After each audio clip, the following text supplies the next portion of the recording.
রাজধানীর আদাবরে ছিনতাইকারীর ছুরিকাঘাতে OC SI আহত।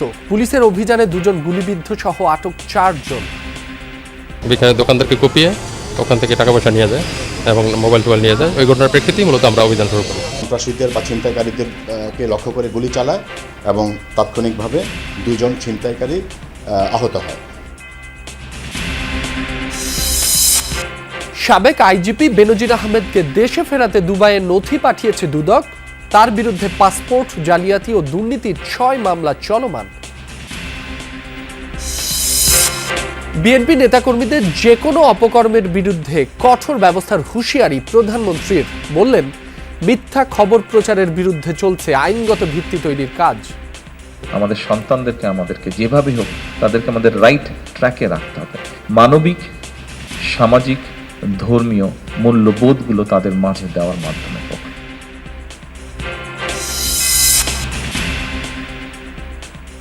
সকালে আলজেরিয়ার বিপক্ষে ম্যাচ দিয়ে শুরু হচ্ছে বর্তমান চ্যাম্পিয়ন আর্জেন্টিনার বিশ্বকাপ মিশন। শুভকামনা জানিয়ে বাংলাদেশের সমর্থকদের শোভাযাত্রা।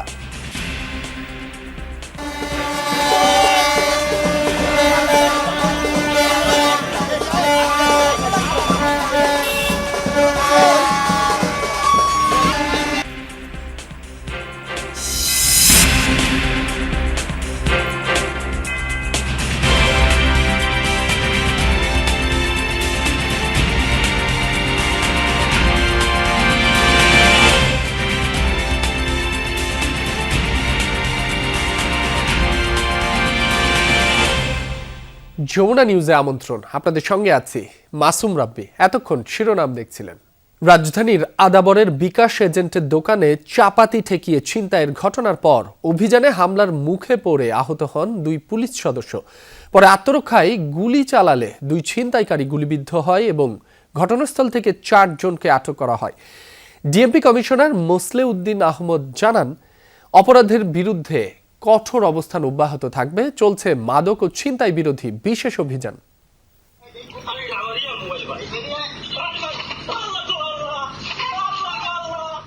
চাপাতি হাতে কয়েকজন যুবক ঢুকে পড়ে আদাবরের শেকেটেক এলাকার বিকাশ এজেন্টের দোকানে। কিছু বুঝে ওঠার আগেই দোকান মালিক শফিকুল ইসলামের হাতে কোপ বসিয়ে নগদ টাকা ও মোবাইল ফোন নিয়ে পালিয়ে যায় তারা।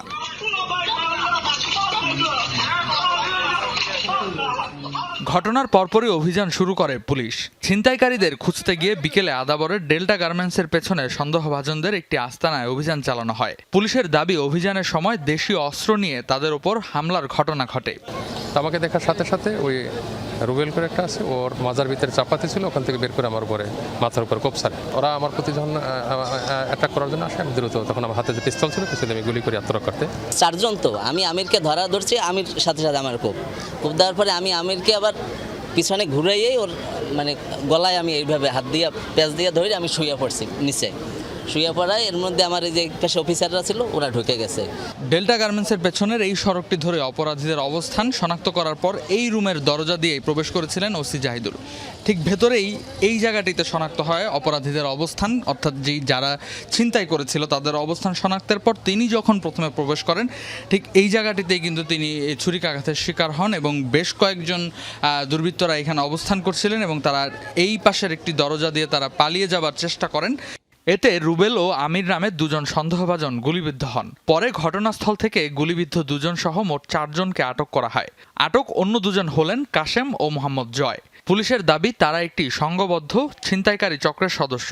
সকালে সংগঠিত ছিনতাইয়ের ঘটনায় তাদের সম্পৃক্ততা খতিয়ে দেখা হচ্ছে। তারা আত্মরক্ষার্থে তখন তাদের সন্ত্রাসীদের বা ছিনতাইকারীদেরকে লক্ষ্য করে গুলি চালায় এবং তাৎক্ষণিকভাবে 2 জন ছিনতাইকারী আহত হয়। টোটাল 4 জন সেখানে অবস্থান করছিল এবং এই 4 জনকে আমরা গ্রেফতার করি। অপরাধ যেই করুক, অপরাধী যেই হোক এবং অপরাধী যত শক্তিশালী হোক, আমরা তাদের বিরুদ্ধে কঠোর অবস্থানে আছি।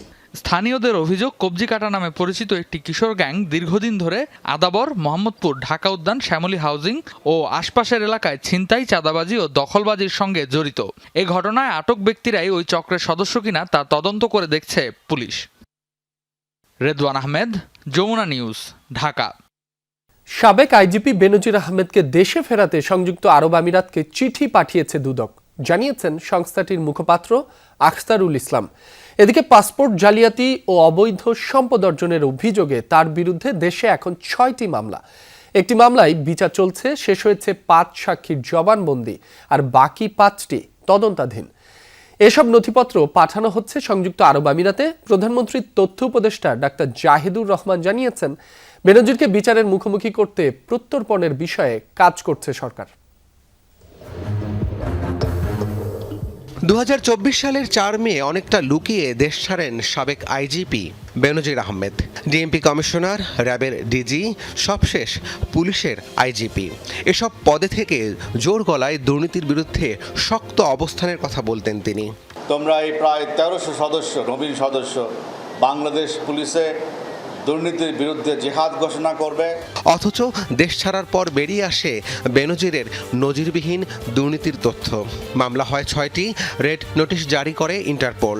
গত 12 জুন দুবাইতে গ্রেফতারের পর তাকে দেশে ফিরিয়ে আনতে মামলার নথিপত্র প্রস্তুত করছে স্বরাষ্ট্র মন্ত্রণালয়, যা দুবাইয়ে পৌঁছানোর পর যাচাই বাছাই করবে দেশটির আদালত। দুদক সূত্রে জানা গেছে, বেনজিরের বিরুদ্ধে দুর্নীতি ও জালিয়াতির 6 মামলা, 11,04,43,576 টাকার জ্ঞাত আয় বহির্ভূত সম্পদ অর্জন এবং 15,68,00,000 টাকার সম্পদের তথ্য গোপনের অভিযোগের 2 মামলায় সাক্ষ্য দিয়েছেন কয়েকজন। বাকি 4 মামলার তদন্ত এখনও চলমান। পুলিশের শীর্ষ পদে থেকেও নিজেকে বেসরকারি চাকরিজীবী পরিচয় দিয়ে পাসপোর্ট নিয়েছিলেন বেনজির আহমেদ। এই মামলাটিরও তদন্ত চলছে। তাকে দেশে ফেরানোর বিষয়ে দুদকের পক্ষ থেকে এক্সট্রাডিশন প্রপোজাল পাঠানো হয়েছে। আজকে স্বরাষ্ট্র মন্ত্রণালয় হয়ে পররাষ্ট্র মন্ত্রণালয় হয়ে কূটনৈতিক চ্যানেলে আরব আমিরাতে প্রেরণ করা হবে। পুলিশ সদর দপ্তর এসব মামলার গ্রেফতারি পরোয়ানা, এজাহার, অভিযোগপত্র আর তদন্তের সারসংক্ষেপ দুবাইয়ে পাঠানোর প্রক্রিয়া শুরু করেছে। দুর্নীতি, পাসপোর্ট জালিয়াতি সহ বিভিন্ন মামলায় অভিযুক্ত সাবেক আইজিপি বেনজির আহমেদকে ইন্টারপোলের সহযোগিতায় দুবাই পুলিশ গ্রেফতার করেছে। তাকে বিচারের মুখোমুখি করার জন্য বাংলাদেশের প্রত্যর্পণের প্রক্রিয়া চলমান। এটা বাংলাদেশ পুলিশের সাম্প্রতিককালের ইতিহাসে অন্যতম সাফল্য। প্রত্যর্পণ অনুরোধ পাওয়ার পর আমিরাতের আদালত এসব নথিপত্র যাচাই করে তাকে বাংলাদেশে পাঠানো হবে কিনা সেই সিদ্ধান্ত নেবে। রাব্বি সিদ্দিকী, যমুনা নিউজ, ঢাকা। দিল্লি বিমানবন্দরে ইমিগ্রেশন কর্মকর্তারা অসৌজন্যমূলক আচরণ করেছে, তাৎক্ষণিক প্রতিবাদ জানিয়ে দেশে ফিরেছেন বলে জানিয়েছেন প্রধানমন্ত্রীর তথ্য উপদেষ্টা ডাক্তার জাহিদুর রহমান। তবে এ ঘটনায় দুদেশের সম্পর্কে কোনো প্রভাব পড়বে না বলে মনে করেন তিনি। ডাক্তার জাহিদ জানান, দ্বিপাক্ষিক ও অমীমাংসিত বিষয়ে অবদান রাখার ক্ষেত্রে যথাযথ আমন্ত্রণ পেলে আবারও ভারতে যাবেন তিনি। তথ্য উপদেষ্টা বলেন, কূটনৈতিক পাসপোর্ট এখনও নেননি। ঘটনার সময় দিল্লিস্থ বাংলাদেশের হাই কমিশনার সহ কর্মকর্তারা ছিলেন। উপদেষ্টা দাবি করেন, কূটনৈতিক পাসপোর্ট থাকলেও হেনস্থার শিকার হতেন দিল্লি বিমানবন্দরে। ডাক্তার জাহেদ জানান, তিনি দেশে ফিরলেও বাংলাদেশ প্রতিনিধি দলের সদস্যরা আইওরা সম্মেলনে অংশ নিয়েছেন। এই রাষ্ট্রের একটা পদে আছি, সেই পদের প্রতি যে সৌজন্য সেটা ল্যাক করেছে বলে আমার মনে হয়েছে। আমি ম্যালট্রিটেড হয়েছি, আমার সাথে সঠিক বিহেভ করা হয় নাই। আমাকে নিয়ে যদি কোনো সমস্যা থেকে থাকে, সেই সমস্যা তারা সমাধান করা অথবা অবজেকশন আগে দেয়া, এরকম কিছু হলেই হয়তো হতো। আমার সাথে ওখানে যা হয়েছে, আমার কাছে মনে হলো যে আমাদের ইনস্ট্যান্ট একটা প্রতিবাদ করা দরকার। 30 লাখ কোটি টাকার ঋণের বোঝা নিয়ে কাজ শুরু করেছে বর্তমান সরকার, জানিয়েছেন প্রধানমন্ত্রী তারেক রহমান। বলেছেন, গ্রামীণ মানুষদের অর্থনৈতিকভাবে শক্তিশালী করতে চায় তার সরকার। দুপুরে চীন মৈত্রী সম্মেলন কেন্দ্রে বিভিন্ন গণমাধ্যমে কর্মরত মাঠ পর্যায়ের রিপোর্টারদের সঙ্গে সৌজন্য আলাপে এসব কথা জানান প্রধানমন্ত্রী। বলেন, প্রধানমন্ত্রীর দায়িত্বের চাপ আছে প্রচুর সমস্যা ও সীমাবদ্ধতা। এর মধ্যেই মানবিক, সামাজিক ও ধর্মীয় মূল্যবোধ সম্পন্ন দেশ গড়তে চান তিনি। বিএনপি নেতাকর্মীদের যে কোনো অপকর্মের বিরুদ্ধে দলীয় ও আইন অনুযায়ী ব্যবস্থা নেওয়ার বিষয়ে নিজের কঠোর অবস্থান তুলে ধরেন তারেক রহমান। জানান, মিথ্যা ও বিভ্রান্তি সৃষ্টিকারী খবর প্রচারের বিরুদ্ধে আইনগত ভিত্তি তৈরির কাজ করছে সরকার। আমরা সেগুলোর উপরে ট্যাক্স বাড়িয়েছি যেইটা সিমিলার প্রোডাক্ট দেশে প্রডিউস হচ্ছে। দেশে যেই প্রোডাক্টের মিলটা আছে ওইটাকে প্রোটেক্ট করার জন্য ইম্পোর্টটার উপরে আমরা ট্যাক্স বাড়িয়ে দিয়েছি। আমাদেরকে আমাদের ভবিষ্যৎ প্রজন্মকে বাঁচাতে হবে, আমাদের সন্তানদেরকে আমাদেরকে যেভাবে হোক তাদেরকে আমাদের রাইট ট্র্যাকে রাখতে হবে। সেটা শিক্ষার মাধ্যমে হোক, সেটা কালচারের মাধ্যমে হোক, সেটা স্পোর্টসের মাধ্যমে হোক, সেটা মানবিক, সামাজিক ধর্মীয় মূল্যবোধগুলো তাদের মাঝে দেওয়ার মাধ্যমে হোক। বিএনপি বিপ্লবী নয়, উদারপন্থী গণতান্ত্রিক দল। বিএনপি আমলে সাংবাদিক দমন সবচেয়ে কম হয়েছে বলে মন্তব্য করেছেন এলজিআরডি মন্ত্রী মির্জা ফখরুল ইসলাম আলমগীর। মঙ্গলবার প্রেস ক্লাবে সংবাদপত্রের কালো দিবস শীর্ষক আলোচনা সভায় এ কথা বলেন তিনি। ফখরুল বলেন, সরকার গণমাধ্যমের স্বাধীনতা রক্ষায় প্রতিশ্রুতিবদ্ধ। আয়োজনে তথ্যমন্ত্রী জহিরুদ্দিন স্বপন বলেন, একদলীয় রাষ্ট্র কায়েম করতে গণমাধ্যমের শ্বাসরোধ করেছিল আওয়ামী লীগ সরকার। ফ্যাসিবাদ পরবর্তী বাংলাদেশের সবচেয়ে শক্তিশালী প্রতিষ্ঠান হবে গণমাধ্যম কমিশন। বাকশাল গঠনের প্রতিক্রিয়া যেভাবে ছড়িয়ে পড়ছিল, তাদের ধারণা হয়েছিল যে গণমাধ্যমকে গলা টিপে হত্যা না করতে পারলে চতুর্থ সংশোধনের এই 20 বার্ষ থেকে ক্ষমতাসীনরা রক্ষা পাবে না। বিএনপি অন্যের মত সহ্য করবার একটি রাজনৈতিক দল এবং সেইটাই আমরা বরাবর করে এসেছি। কিন্তু অন্যদিকে সংবাদপত্রের মালিকরা তারা কিন্তু অন্যায়ভাবে সাংবাদিকদের উপর নির্যাতন চালিয়ে যাচ্ছে। জামায়াত এনসিপি সরকারের সাথে মিলেমিশে কোনো বিরোধী দল নয়, যে কোনো যৌক্তিক বিষয়ে সংসদে বিরোধিতা করে, এমন মন্তব্য করেছেন বিরোধী দলীয় নেতা ও জামায়াত আমির ডাক্তার শফিকুর রহমান। বলেন, বিরোধী দলের ভূমিকা সামনে আরও শক্তিশালী হবে। যেটা সংসদে সমাধান হওয়ার সংসদে হবে, যেটা না হওয়ার রাজপথে হবে। আমরা জনগণের দাবি ছেড়ে দেব না, ছেড়ে দেওয়ার কোনো অধিকার আমাদের নাই। We are committed. আমরা আমাদের কমিটমেন্ট ভায়োলেট করতে পারি না। আমরা তাইলে জনগণের সাথে বিশ্বাসঘাতকতা করবো, ওই কাজ আমরা করব না। আমাদেরকে খুব গরম বিরোধী দল ভাববেন না এবং খুব নরম বিরোধী দল ভাববেন না। আমাদেরকে একটা যৌক্তিক বিরোধী দল হিসাবে দেশের স্বার্থে কাজ করার জন্য আপনারা সহযোগিতা করবেন।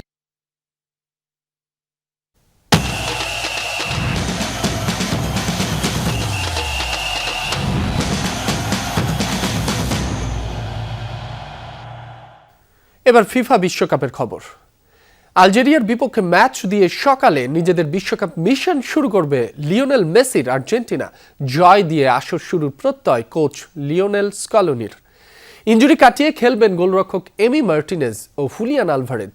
বিপরীতে চমক উপহার দিতে প্রস্তুত রিয়াদ মাহরেজের আলজেরিয়া।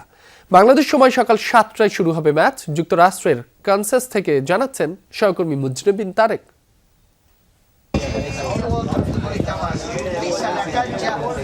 বিশ্বকাপ মিশন শুরুর আগে স্বস্তির হাসি কোচ লিওনেল স্কালোনির মুখে। শঙ্কার মেঘ কেটেছে, চোট কাটিয়ে আলজেরিয়ার বিপক্ষে খেলছেন গোলরক্ষক এমি মার্টিনেজ। সংবাদ সম্মেলনে হাসি মুখে সেই তথ্য নিশ্চিত করেছেন স্কালোনি নিজেই। এমিলিয়ানো মার্টিনেজ ভালো আছে, তাকে নিয়ে ইনজুরির যে শঙ্কা ছিল তা কেটে গেছে। তাকে পাওয়া যাবে এবং প্রথম ম্যাচে খেলতে সে প্রস্তুত। আলজেরিয়ার বিপক্ষে দিবু তার সেরাটা দিতে মুখিয়ে আছে। সুখবর আছে আক্রমণ ভাগে। নাম্বার 9 পজিশনে শতভাগ ফিট হুলিয়ান আলভারেজ। আক্রমণ ভাগে লিওনেল মেসির সঙ্গী হতে এই অ্যাটলেটিকো মাদ্রিদ তারকাকে লড়তে হবে লাউতারো মার্টিনেজের সঙ্গে। তবে রক্ষণে অভিজ্ঞ তাগলিয়াফিকোর সার্ভিস মিস করবে আলভিস সেলেস্তারা। আলজেরিয়াকে হারাতে দুই ধরনের কৌশল ঠিক করে রেখেছেন স্কালোনি।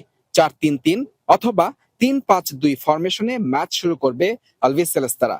এলএম10-এর শেষ বিশ্বকাপের শুরুটা ভালো করতে সব বিকল্পই হাতে রেখেছেন এই আর্জেন্টাইন মাস্টার মাইন্ড। আসলে আলজেরিয়া মরক্কোর মতোই এক প্রতিপক্ষ। তারা বেশ একই রকম খেলে। তাদের দলে দুর্দান্ত কিছু খেলোয়াড় আছে এবং তাদের একজন দারুণ কোচ আছেন যাকে আমিও চিনি এবং যিনি তার দলকে খুব ভালো খেলান। আর ব্রাজিল বনাম মরক্কোর ম্যাচটি দেখলে বোঝা যায় কেন আপনার আত্মতুষ্টিতে ভোগার কোনো সুযোগ নেই। স্পেনের ক্ষেত্রেও আমরা দেখেছি যে কোনো প্রতিপক্ষই সহজ নয়। 12 বছর পর বিশ্বকাপে ফেরা আলজেরিয়ার র্যাঙ্কিং 27 নম্বরে। ডিফেন্ডিং চ্যাম্পিয়নদের বিপক্ষে লড়াইয়ে দলটির বড় ভরসা নিঃসন্দেহে রিয়াদ মাহরেজ। জমাট রক্ষণের সঙ্গে কাউন্টার অ্যাটাকে আর্জেন্টিনাকে রুখে দেওয়ার পরিকল্পনা আফ্রিকার প্রতিনিধিদের। বিশেষ করে গোলরক্ষক পজিশনে সবার দৃষ্টি থাকবে জিদান পুত্র লুকা জিদানে। বিশ্বকাপের আগে নেদারল্যান্ডসকে হারানো ও উরুগুয়ের সঙ্গে ড্রয়ের আত্মবিশ্বাস সঙ্গী টিম আলজেরিয়ার। প্রথম ম্যাচটি সবার জন্যই কিছুটা অজানা বা রহস্যময়। এ কারণে আমাদের নিজেদের উপর মনোনিবেশ করা, নিজেদের উজাড় করে দেওয়ার চেষ্টা করা এবং কাঙ্ক্ষিত ফলাফল বয়ে আনা অত্যন্ত গুরুত্বপূর্ণ, কারণ প্রথম ম্যাচের ফলাফল সবসময় আপনাকে পরবর্তী ম্যাচগুলোর দিকে আরো বেশি আত্মবিশ্বাস ও ইতিবাচক মনোভাব নিয়ে এগিয়ে যেতে সাহায্য করে। এর আগে একবারই মুখোমুখি হয়েছিল দুদল। 2007 সালের সেই ম্যাচে 4-3 গোলে জিতেছিল আর্জেন্টিনা। যুক্তরাষ্ট্রের এই কানসাস সিটি স্টেডিয়ামে নিজেদের বিশ্বকাপ মিশন শুরু করবে আর্জেন্টিনা। চিরপ্রতিদ্বন্দ্বী ব্রাজিল নিজেদের প্রথম ম্যাচে মরক্কোর কাছে হোঁচট খেয়েছে, তাই বাড়তি সতর্কতা আলবিসেলেস্তা শিবিরে। পূর্ণ শক্তিমত্তা এবং সেরা কৌশল নিয়েই মাঠে নামবেন কোচ স্কালোনি। বিপরীতে 12 বছর পর বিশ্বকাপ খেলতে আসা আলজেরিয়া অপেক্ষায় আছে একটি অঘটন জন্ম দেয়ার। Mujrabin Tareq, Jamuna sports, Kansas City stadium, Kansas, যুক্তরাষ্ট্র। এদিকে বিশ্বকাপে আর্জেন্টিনার খেলার আগাম উন্মাদনায় মাততে দলটির ফ্যান ক্লাবের শোভাযাত্রায় অংশ নিয়েছে শত শত সমর্থক। সাদা নীলের রঙে মেতে মঙ্গলবার বিকেলে রাজধানীর শাহবাগে জড়ো হতে থাকেন আলবিসেলেস্তাদের সমর্থকরা, যেখানে অংশ নেন দক্ষিণ সিটি কর্পোরেশনের প্রশাসক আব্দুস সালামও। আর্জেন্টিনা পতাকার পাশাপাশি লাল সবুজের পতাকা উড়িয়ে শাহবাগ থেকে সায়েন্স ল্যাব হয়ে রবীন্দ্র সরোবরে জড়ো হয় সাদা নীলের সমর্থকরা। কণ্ঠ উঁচিয়ে জানান দেন আবারও বিশ্বজয়ের আকাঙ্ক্ষার। এ সময় আর্জেন্টিনার সমর্থকদের শুভকামনা জানান দক্ষিণ সিটির প্রশাসক আব্দুস সালাম। রাজধানীর মিরপুরের কাজীপাড়ায় একটি ভবন থেকে রাবেয়া নামের এক তরুণীর অর্ধগলিত মরদেহ উদ্ধার করেছে পুলিশ। মঙ্গলবার সন্ধ্যায় দরজা ভেঙে পুলিশ ওই নারীর মরদেহ উদ্ধার করে। পুলিশ জানায় মৃত নারীর নাম রাবেয়া ওরফে জেনি খান। তাকে হত্যা করা হয়েছে বলে ধারণা পুলিশের। কাফরুল থানার ভারপ্রাপ্ত কর্মকর্তা সাজ্জাদ হোসেন জানান, সন্দেহভাজন হত্যাকারী রাবেয়ার স্বামী মুন্না। তাকে গ্রেফতারে অভিযান চলছে। নিহতের মা জানান, 5 দিন ধরে মেয়ের মোবাইল বন্ধ পান তিনি। মঙ্গলবার এসে ভেতর থেকে দরজা বন্ধ পেয়ে পুলিশকে জানান। পরে পুলিশ এসে মরদেহ উদ্ধার করে। তিনি আরও জানান, 6 মাস আগে ভালোবেসে মিরপুরের মুন্নাকে বিয়ে করে কিশোরগঞ্জের রাবেয়া। বাড়ির মালিক জানিয়েছেন, শনিবার রাতে খাবার নিয়ে আসার কথা বলে বাড়ি থেকে বের হয়ে যান মুন্না। বাসা ভাড়া দেওয়ার জন্য কল করা হলে তারপর থেকেই মোবাইল বন্ধ পান তারা। ঘটনাস্থল থেকে আলামত সংগ্রহ করেছে ক্রাইম সিন। গাজীপুরে ভূমি অফিসে দীর্ঘদিন ধরে নামজারি নথি আটকে রেখে সেবা প্রার্থীদের হয়রানির অভিযোগে 2 ভূমি কর্মকর্তাকে কারণ দর্শানোর নোটিশ দিয়েছে প্রশাসন। মঙ্গলবার সকালে শ্রীপুরের মাওনা ইউনিয়ন ভূমি অফিসে অভিযান পরিচালনা করে এই নোটিশ দেন জেলা প্রশাসক মোহাম্মদ নুরুল করিম ভুইয়া। তার উপস্থিতি টের পেয়ে পালিয়ে যায় দালাল চক্রের সদস্যরা। ভূমি অফিসে সেবার মান উন্নয়ন, দালাল মুক্ত পরিবেশ নিশ্চিতকরণ ও সাধারণ মানুষের ভোগান্তি কমাতে সংশ্লিষ্ট কর্মকর্তাদের নির্দেশনা দেন জেলা প্রশাসক। অভিযোগের সত্যতা পাওয়ায় সহকারী ভূমি কর্মকর্তা আব্দুল ওহাব ও আলেয়া আক্তারকে কারণ দর্শানোর নোটিশ দেওয়া হয়। বাংলাদেশ বিমান বাহিনীর বৃক্ষরোপণ কর্মসূচি 2026-এর উদ্বোধন করেন বাহিনীর প্রধান air chief marshal Hasan Mahmud Khan. মঙ্গলবার বিমান বাহিনী সদর দফতরে গাছের চারা রোপণের মাধ্যমে এই কর্মসূচির উদ্বোধন করেন তিনি। প্রধানমন্ত্রী তারেক রহমান ঘোষিত দেশব্যাপী 5 বছরে 25 কোটি বৃক্ষরোপণ কর্মসূচির অংশ হিসেবে বিমান বাহিনী বৃক্ষরোপণ কর্মসূচি শুরু করেছে। এর আওতায় বিভিন্ন ধরনের ফলজ, বনজ ও ঔষধি গুণাগুণ সম্পন্ন গাছের চারা রোপণ করা হবে। এছাড়াও বিমান বাহিনীর হেলিকপ্টারের মাধ্যমে দেশের উপকূলীয় ও পার্বত্য চট্টগ্রামের দুর্গম অঞ্চলে সিডবল ছিটানোর কার্যক্রম পরিচালনা করা হবে। বাংলাদেশে বিদেশি মাধ্যমের শিক্ষায় সমৃদ্ধির জন্য শিক্ষাবিদ, শিক্ষক ও শিক্ষা খাতের নীতি নির্ধারকদের মধ্যে পারস্পরিক সহযোগিতা বাড়াতে হবে, এমন মতামত উঠে এসেছে গ্লেনব্রিজ কেমব্রিজ প্রিন্সিপালস মিটে। রাজধানীর গ্লেনব্রিজ ইন্টারন্যাশনাল স্কুল উত্তরায় কেমব্রিজ প্রিন্সিপালস মিট 2026-এ বক্তারা এসব মত দেন। বলেন, দেশের শিক্ষা খাতের নেতৃত্ব স্থানীয় ব্যক্তিদের একত্র করে অর্থবহ আলোচনা ও মত বিনিময়ের পরিবেশ তৈরি করাই প্রিন্সিপালস মিটের লক্ষ্য। মূল অধিবেশনে কেমব্রিজ বাংলাদেশের পক্ষ থেকে দেশে কেমব্রিজ শিক্ষাধারার সাম্প্রতিক অগ্রগতির চিত্র তুলে ধরা হয়। মঙ্গলবার বাংলাদেশে আনুষ্ঠানিক কার্যক্রম শুরু করেছে Cambridge university press and assessment. এখন থেকে বাংলাদেশে সরাসরি কার্যক্রম পরিচালনা করবে তারা। দক্ষ নারী ও কিশোরীদের কর্মসংস্থানের লক্ষ্যে বান্দরবানে জব ফেয়ার 2026 অনুষ্ঠিত হয়েছে। মঙ্গলবার বান্দরবানের হিল ভিউ কনভেনশন সেন্টারে স্বপ্নের সারথী girls education and skills partnership প্রকল্পের আওতায় এই মেলার আয়োজন করা হয়। পর্যটন, ব্যাংকিং, আইসিটি, রিটেইল ও আতিথেয়তা খাতের 20টিরও বেশি নিয়োগদাতা প্রতিষ্ঠান এতে অংশ নেয়। BD jobs, Dutch Bangla bank, agent banking, সম্ভব জবস এবং সাইরু হিল রিসোর্টের মতো প্রতিটি প্রতিষ্ঠানের স্টলে ছিল সরাসরি সাক্ষাৎকার, সিভি যাচাই এবং ক্যারিয়ার পরামর্শের সুযোগ। অনুষ্ঠানে জেলা প্রশাসক সানিউল ফেরদৌস বলেন, বান্দরবান জেলায় পর্যটন ও সেবা খাত দ্রুত বাড়ছে, দক্ষ জনবলের চাহিদা আছে, কিন্তু স্থানীয়ভাবে সেই যোগান এখনো কম। এই মেলা সেই ঘাটতি পূরণের একটি বাস্তব পদক্ষেপ বলেও জানান তিনি। এই ছিল যমুনা নিউজের এখনকার আয়োজনে। এতক্ষণ যারা সাথে ছিলেন সবাইকে ধন্যবাদ।